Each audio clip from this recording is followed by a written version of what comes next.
तर आजची सुरुवात मी ग्रेशूच्या टिफिनपासून करते. भाजी, चपाती, शेपूची भाजी बनवली होती आणि इथे मी तिला 2 खजूर पण दिले होते. असं काही ना काही मी तिला देत असते हेल्दी.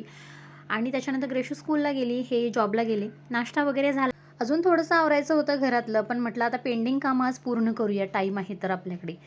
हे जे मी पूजेसाठी सामान वापरलं होतं लक्ष्मी पूजेसाठी, चौरंग वगैरे, हे मी स्वच्छ पुसून वगैरे ठेवलं होतं, पण ते असंच राहिलं माझ्याकडून. सतत काही ना काही कामं निघतात. ज्या गोष्टी त्या वेळेला जर ठेवल्या ना आपण, तर खूप बरं पडतं.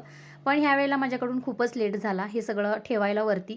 आणि मी स्वच्छ पुसून ठेवलं असतानाही त्याच्यावर परत धूळ बसली. ते परत पूर्ण क्लीन करून मला ठेवावं लागलं. इथे मी थोडीशीच क्लिप घेतली होती. ही भांडीसुद्धा मी पूर्ण घासून ठेवली होती. ती स्वच्छ पुसून ठेवून दिली. त्याच्यानंतर ड्रायफ्रुट्स पावडर बनवायची होती. कारण संध्याकाळचं ग्रेशूला आणि यांना दुधातून द्यायची म्हटलं. कारण मला तरी आवडत नाही, पण त्यांच्यासाठी हे करायचं होतं. बाकी हे दिवे वगैरे अजिबात यूज केलेले नव्हते. ते सगळे मी व्यवस्थित पॅक करून ठेवले, म्हणजे पुढच्या वर्षी कामी येतील. बाहेर नुकताच पाऊस पडून गेला होता. माझं आवरणं तर चालूच होतं आणि मी भांडी तेवढी घासायची होती. बाकी हे कप वगैरे मी आता नवीन घेऊन आले. माझ्या हातात कप अजिबात टिकत नाहीत. 2 महिने मुश्किलनं जातात. आणि हा जो तुम्हाला होल दिसतोय, तो ड्रिल करताना हे जे Meeshoवरून प्रॉडक्ट मागवलेलं, ड्रिल करताना तो झाला होता. म्हटलं काय करावं त्याच्यासाठी, असं जुगाड केला. तर असा होता आजचा दिवस. बाय.